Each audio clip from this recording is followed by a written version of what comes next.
3টা বাজে তার লগে বাইরেলা ছেলে, এই ছেলেরা, আরে একটা ছেলে হইলে একটা ছেলে বুঝো।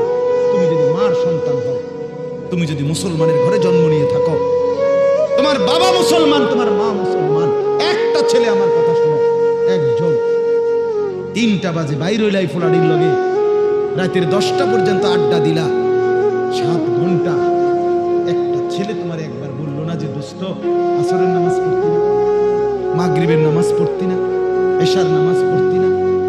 তুমি কোন দুঃখে এই ইবলিসের লগে চললে? এ তো শয়তান। কথা বলেন না কেন? শয়তান না? কার লগে চললা? আপনারা ইবলিসরে দেখছেন নি? কেউ দেখছেন না?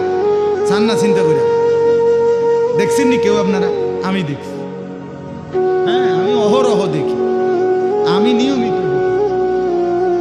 আপনারা ইবলিস দেখেন নাই? আমি অনেক দেখছি। কোরআনে আল্লাহ বলছে ইবলিস ইন্নাশ শাইতান, মানুষের প্রকাশ্য শত্রু, আদুব্বুম মুবিন।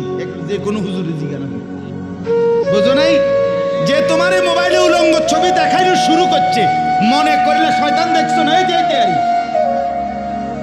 তো শয়তান, এই তো শয়তান।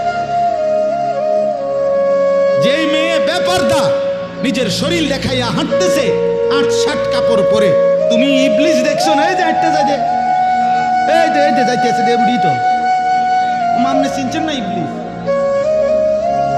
এটাই তো ইবলিস। আপনি কোথায় পান? ভালো মানুষ তো চা দোকানে থাকে না, ভালো মানুষ তো টেলিভিশনের আড্ডায় থাকে না, ভালো মানুষ তো বিড়ির আড্ডায় থাকে না।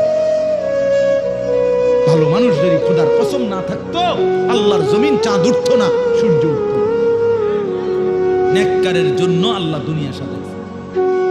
সিটার বাটফার, বেঈমান নাফরমান নেককারের উসিলা খাইয়া যায়।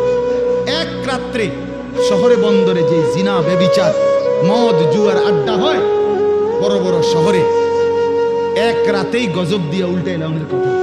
কিন্তু জায়গায় জায়গায় ফাঁকে ফাঁকে বিভিন্ন মাদ্রাসা হেফজখানা, রাতের 3টা বাজে ছেলেরা যখন উঠে যায়, আল্লাহর কোরআন নিয়ে বসে, তো রব্বুল আলামিন বলে, চেয়েছিলাম আযাব দিয়ে ধ্বংস করে দিতে, কিন্তু তোরা উঠে গেলি, তোরা উঠে গেলি বান্দা। তোদের হাতে আমার কোরআন দেখে আমি কেমনে আযাব দিই? জানেন না, রাসূলুল্লাহ সাল্লাল্লাহু আলাইহি ওয়াসাল্লাম বলছে, হাদিসে আছে, পৃথিবীতে সবচেয়ে বেশি কসম খায় কে?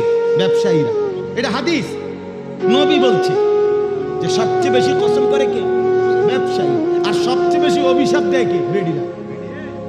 হ্যাঁ, এটা রাসূল বলছে, হাদিস। নবীজি বলছে সবচেয়ে বেশি অভিশাপ দেয় কে?